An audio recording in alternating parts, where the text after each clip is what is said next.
అహోబిలం అంటే గుహ, స్వామివారి బలం. ఇది 850 సంవత్సరాల కిందట మొదటి పీఠాధిపతికి కనిపించినట్లు ఒక పద్యం అరవంలో రాశారు.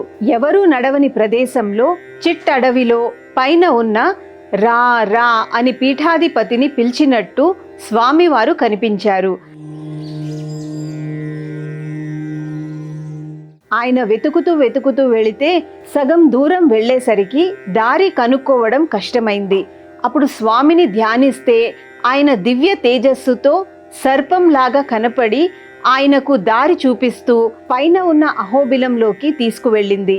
అక్కడ స్వామివారి విగ్రహం కనపడింది. అప్పటి నుండి ఆయన పూజాది కైంకర్యములు జరుపుతుండగా ఆ విగ్రహంలో నుండి స్వామికి మఠం నిర్మించమని చెప్పారు. ఆ పెద్దదైన బిలం పేరు మీదనే అహోబిలం మఠం ఆయన స్థాపించారు. శ్రీ లక్ష్మీ నరసింహాయ నమః. ఓం శ్రీ లక్ష్మీ నరసింహాయ నమః.